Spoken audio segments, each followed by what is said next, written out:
Say, how long have you lived here? And the answer is 15 years. But it's not the first time I came to North Carolina. The first time when I was about 11 years old, a long time ago.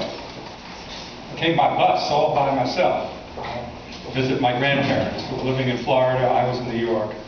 And the bus was coming down, my first time in the South. And we went from one rest stop to the other rest stop. And I'll let you fill in the rest from your imagination. We have come a long, long way. In the state of North Carolina, folks in Barack Obama, we have come a long, long way.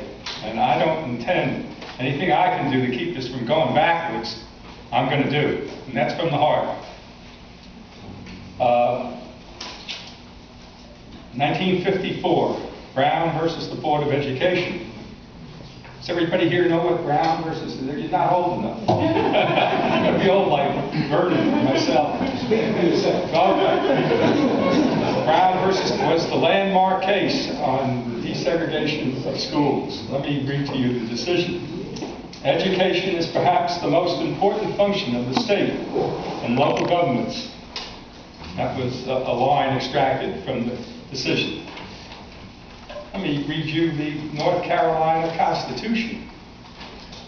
Article 1, Section 5. The people have a right to the privilege of education.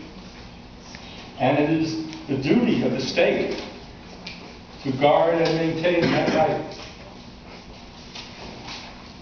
Article 9, Section 2. The General Assembly, that's it, shall provide by taxation and otherwise for a general and uniform, you hear the word uniform? System of free public education, free public schools, wherein equal opportunities shall be provided for all the students.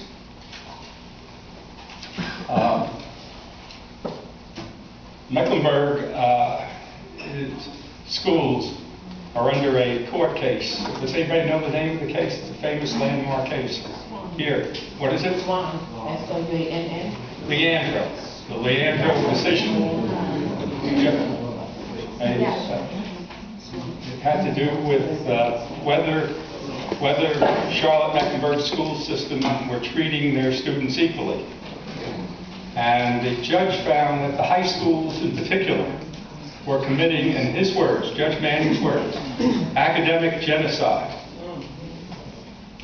Because the performance at the high school level was so poor. I mean, we were talking about graduation rates in the range of 50 to 60%.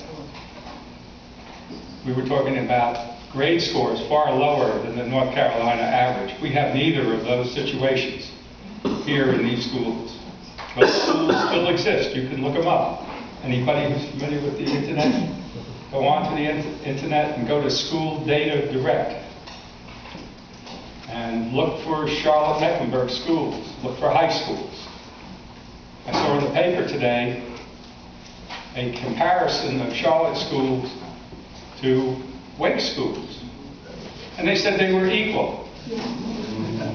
They didn't mention high schools, which was the whole point of that landmark litigation, was high schools.